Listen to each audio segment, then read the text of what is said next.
Alors, le tarot del Fuego aujourd'hui, pour notre petit tirage, c'est de Ricardo Cavolo et c'est le tarot del Fuego. Je l'adore.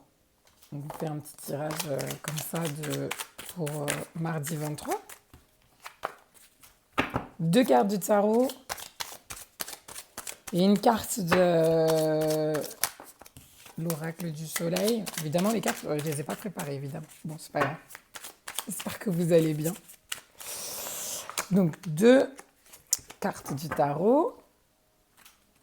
En d'autres decks, on a l'as d'épée. On va prendre une Everyday Witch Oracle pour nous dire qu'est-ce qu'on a à faire. Alors, quelle est la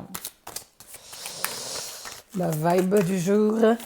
Et ensuite, je ferai comme d'hab une petite lecture du soufi. Je ne sais même pas si hier je vous ai posté une couleur ou pas, parce que j'avais sorti une couleur, mais je ne sais même plus si je l'ai mise. Donc on va voir. Bon, on commence par les cartes de tarot. Ouh, 2 de coupe, trop mignon. Le 2 de coupe, j'aime bien. C'est la carte des amoureux, des amitiés, des amoureux, mais aussi des partenariats, des choses qu'on fait ensemble avec cœur, du partage, etc. Donc écoutez, on a un 2 de coupe aujourd'hui, pour aujourd'hui. Oh. Et en même temps, c'est trop mignon parce qu'avec le 9 de denier, c'est en fait, on parle d'un partenariat ou d'un couple, mais qui vit sereinement son indépendance. En fait, le 9 de denier vient après le 8 qui dit que quand on a bien travaillé, et ben après, on avance sereinement. On est fatigué, mais on avance, on avance concrètement dans notre indépendance matérielle et pourquoi pas d'ailleurs financière, parce qu'après le 9 de denier vient le 10 de denier et c'est l'abondance. Donc en gros, ce 2 de coupe, il parle d'une alliance, de quelque chose qu'on ferait à deux avec le cœur, mais qui nous permet de rester dans notre indépendance. Et ça nous a demandé beaucoup de travail, mais on y est parvenu. Et c'est trop cool. Donc en fait, j'ai envie de dire, en ce mercredi 23, non, on n'est pas mercredi, mardi 23, et ben là, ça nous parle de choses faites avec le cœur et presque accomplies dans notre vie là, physique et matérielle. Oh, trop bien! Et en plus, on a Listening to Wisdom, et tout ça en écoutant notre sagesse, en fait. Et en écoutant, en écoutant notre intuition, de faire les choses d'une certaine manière, dans le calme, et en continuant toujours à être concentré. Donc voilà pour aujourd'hui, c'est trop... Bah en fait, j'ai rien à dire de plus, hein. C'est trop joli. C'est... on peut être ensemble, c'est vraiment ça la notion, c'est ensemble, mais chacun dans notre indépendance pour avancer et mettre en place les choses sans qu'il y ait à chaque fois une espèce de fusion. Elle n'est pas nécessaire parce que le 9 de denier, il parle vraiment d'indépendance, de choses faites dans sa liberté. Donc voilà. Et en écoutant avec sagesse le message des corneilles et des corbeaux, par exemple, et là des étoiles.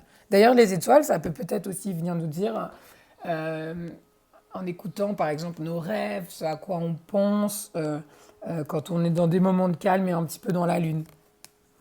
Parce que du coup, ça continue à déterminer nos actions qui sont premières d'abord pour nous et qui matchent bien avec cette alliance qu'on a et qu'on a envie de faire. C'est trop bien. C'est un super beau tirage. J'adore les cartes de Ricardo Cavolo. Et le Listening to Wisdom aussi, il est trop beau. J'ai vu, sur sa robe, elle a des pierres ou des dents cousues. C'est une indigène.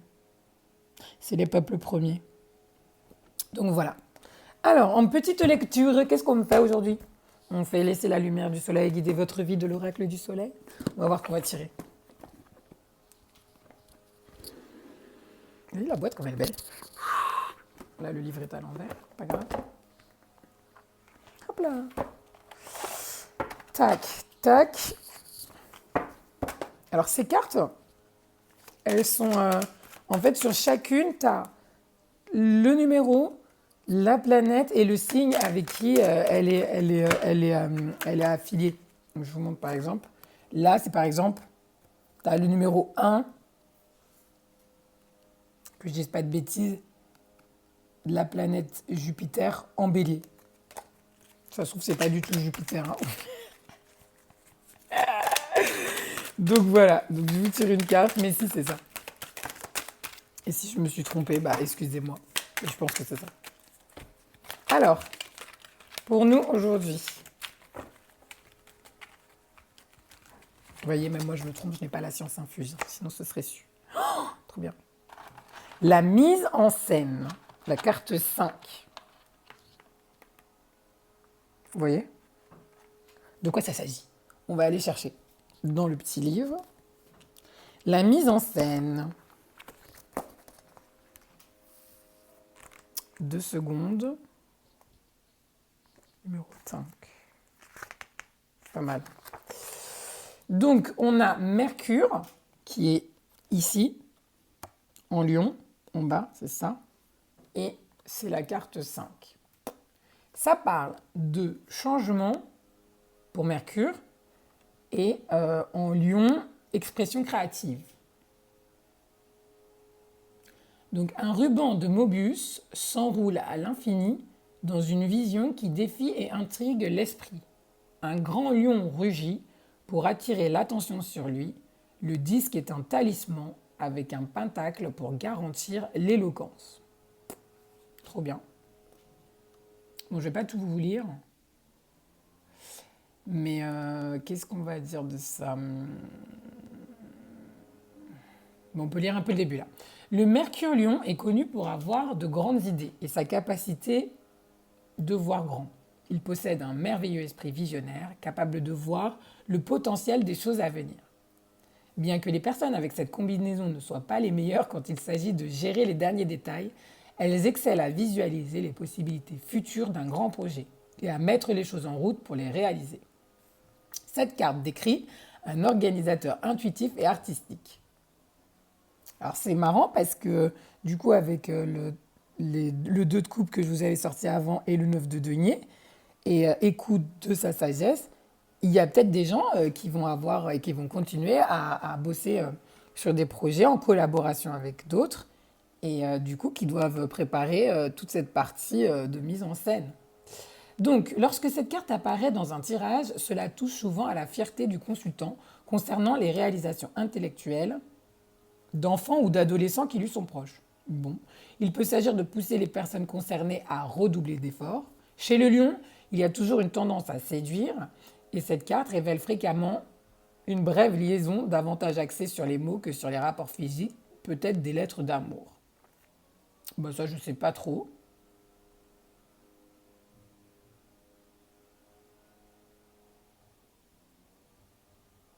Donc ça peut être une représentation extravagante, une opportunité importante, des prouesses intellectuelles, une création mise en scène avec flamboyance et une histoire d'amour par correspondance. Bon, moi je resterai plus sur... là je vous ai fait la lecture de l'oracle de Caroline Smith et John Astrop. Moi je resterai plus dans le concept de, pour aujourd'hui, de dire que voilà, comme on parlait de peut-être un partenariat, un couple, quelque chose basé sur de l'indépendance, avec la sagesse d'écouter son intuition et ses ressentis, et bien là, moi je parlais sur plus avec la carte de la mise en scène, comme on disait au début, sur quelque chose qui nous tient à cœur et qui sera mis en place avec détermination, comme d'habitude, et que ça serait quelque chose de flamboyant, de grand et dans l'énergie du lion et de la planète Mercure.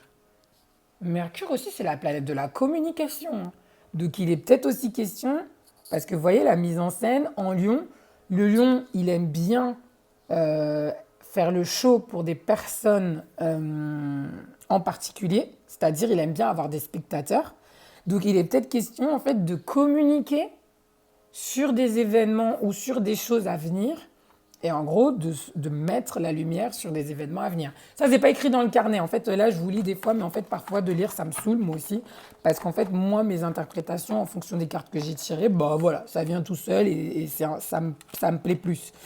Donc, en gros, là, voilà, il est peut-être question, en fait, de mettre en scène des choses auxquelles vous avez pensé et de les communiquer avec puissance, confiance, etc. Et ça va vachement bien, je vous dis, avec ça.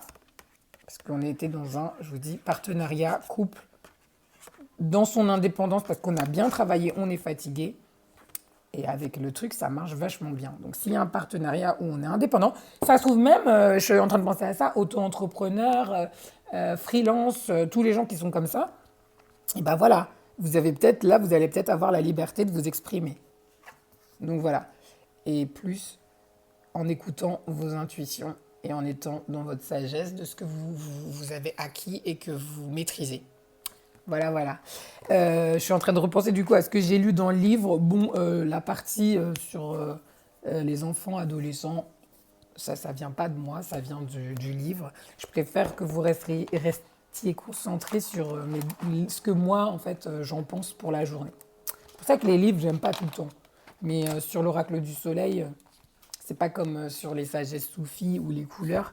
Ils donnent un peu leur avis. Et en fait, moi, je trouve que chacun, on a une base et après, chacun, on développe comme on le ressent. Voilà. Bon, bah, c'est tout. Je vous souhaite de passer une bonne fin de journée. Là, il y a un grand soleil. Écoutez, j'espère que ça va durer. Et je vous fais des gros bisous. Et à très bientôt. Bonne journée.